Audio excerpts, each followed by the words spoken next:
Hammaga assalomu alaykum.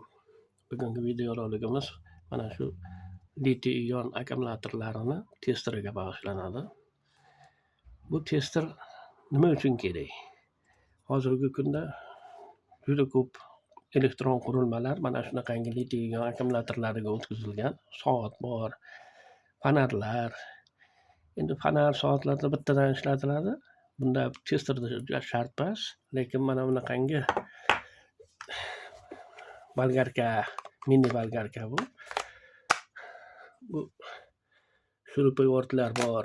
Bunda 3 ta akkumulyatordan tashkil topgan batareya deyiladi. Bu bittasi akkumulyator, buni ketma-ketlikda ulasizmi yoki parallel ulasizmi? Bunda akkumulyatorning batareya deyiladi. Batareya hosil qilish uchun mana shu testerdan tekshirib olishimiz kerak. Bunda sig'imi ham, ichki qarshiligi ham bir-biriga mos kelishi kerak, bir xil bo'lishi kerak. Iloji boricha bitta partiyadan yig'ishimiz kerak. Mana shu yig'ishdan oldin tekshirib olish uchun kerak bo'ladigan tester bu. Xullas, hozir bunda ikkita держатель bor, holder deyiladi.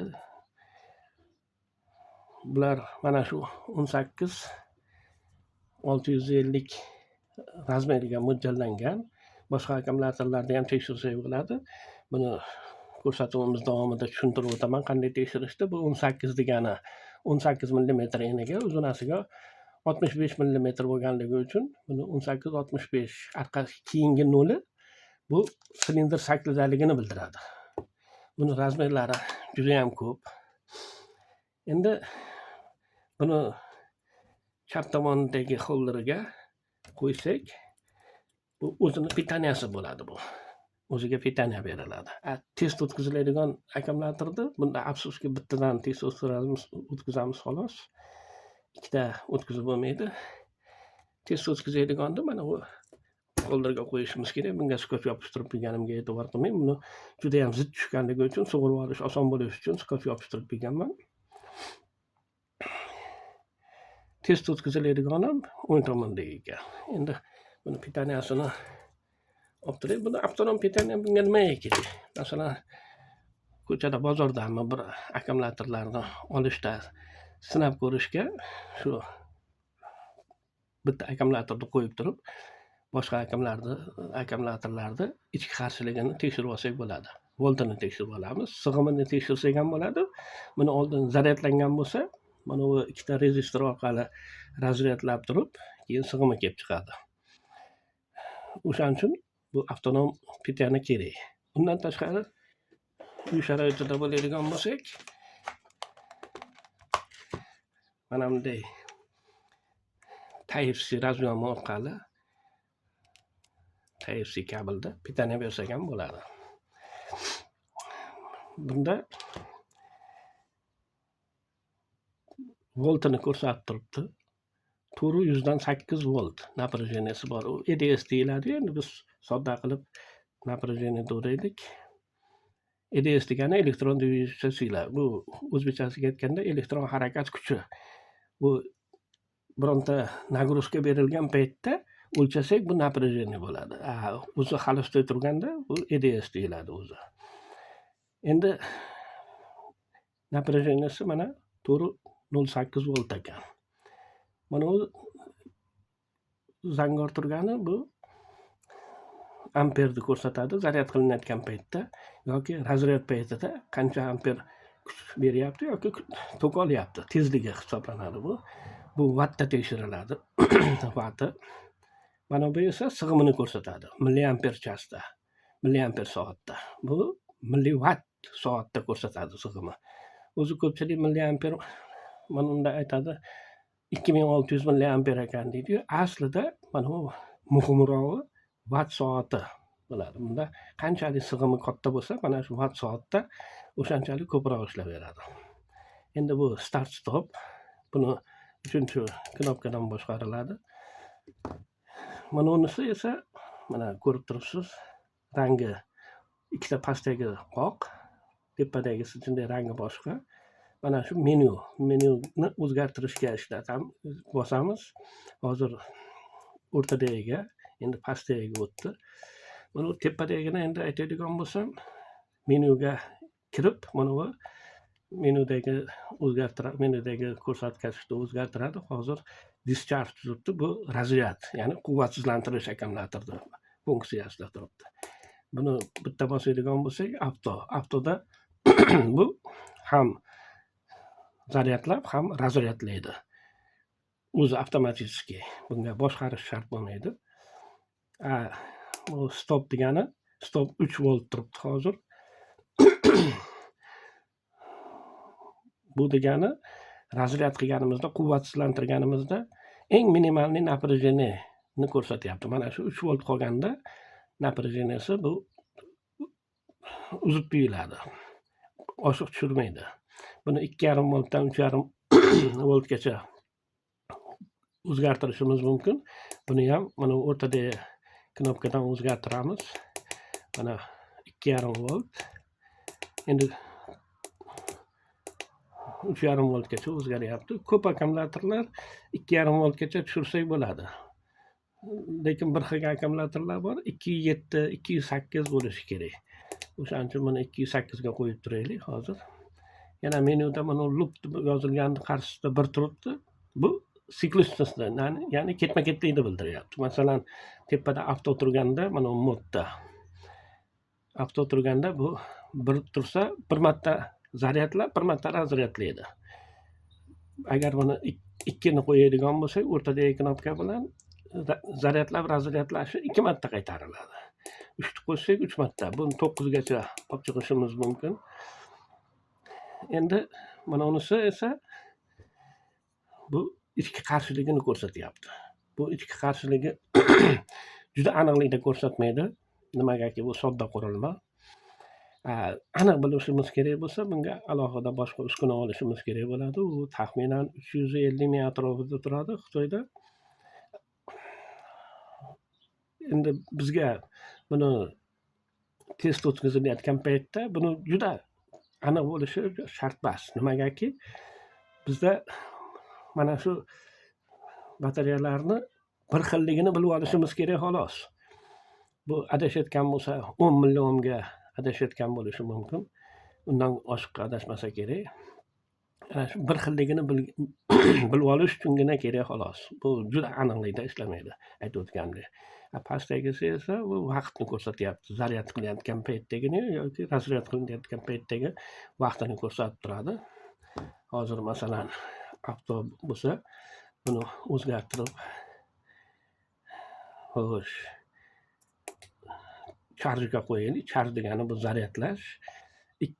Xo'sh, mana uchinchisida boshqaramiz.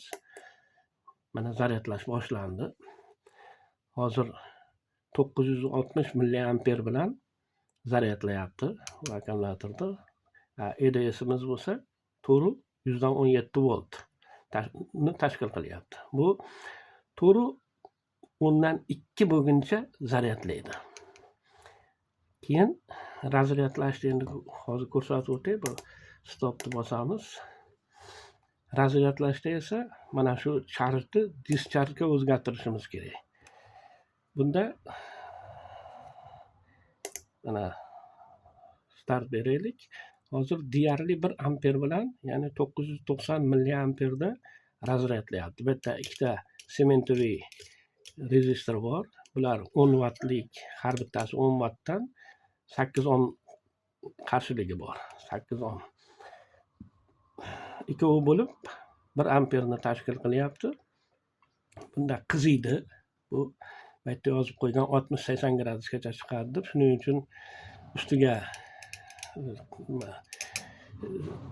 radiator yopishtirishga majbur bo'ldim. Buni instruksiyasida ham aytib o'tilgan, radiator yopishtiring, yo'qmasa kuller qo'ying deb. Radiator bilan kuller qo'ysangiz ham bo'ladi, mana ventilyatorda. Bu 12 voltda ishlaydigan ventilyator. Buni 4, 5, 6 voltlarda ham ishlayveradi.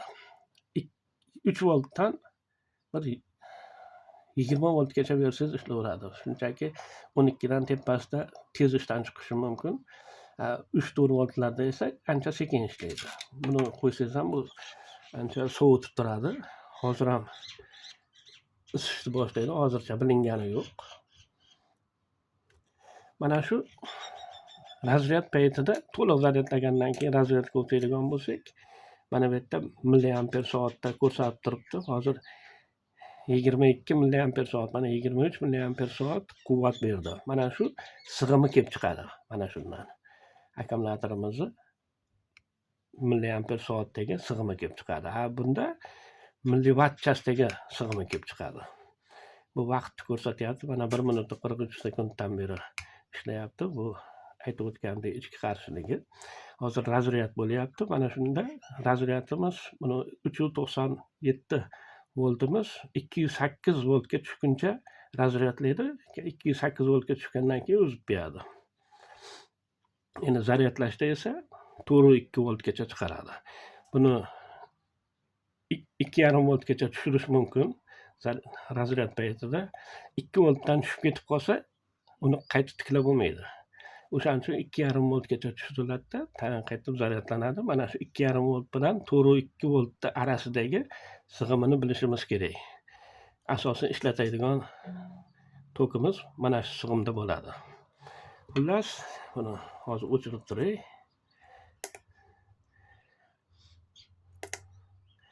Endi buni bosib tursangiz, jinday uzoqroq bosib tursangiz, birinchi knopkani o'chib qoladi. Yoqishda ham jinday uzoqroq bosib turamiz, ishlab ketadi. Xullas, endi boshqa akkumulyatorlarda, razmerdagi akkumulyatorlarni qanday tekshiramiz? Bunda telefonda akkumulyator bo'ladi, har xil kichkina akkumulyatorlar, bundan kattalari bor. Undan tashqari litiy titanat akkumulyatorlari bor, ular vaqti katta, anchagina katta. Ularni hozirgi kunda mashinalarga ishlab chiqarilyapti. 6 ta akkumulyatordan biriktirib, akkumulyator batareyasi hosil qilib, u mashinalarda 20 yilgacha ishlab beradi deyishyapti. Xullas, kelajagimiz mana shu litiy-ion batareyalar bilan, akkumulyatorlar bilan ekan. Shularni mana testerini ko'ryapmiz. Endi hozir o'sha litiy titanatni juda nima qilib bo'lmasa kerak, test o'tkazib bo'lmasa kerak. Lekin boshqalarini testini qanday o'tkazishni ko'rsatib bermoqchiman. Bunda bitani berib turaylik. Buni sug'urib beray.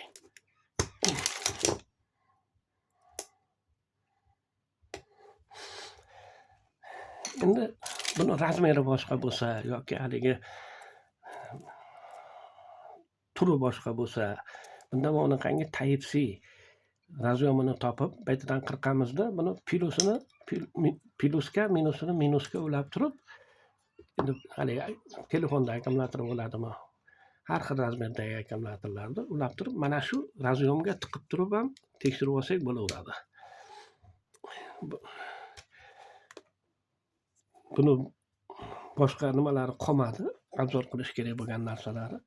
Mana tagidagi ko'rinishi, rezina oyoqlari bor, 4 ta. Bu stolda siljib ketmasligiga yaxshi o'rnashadi.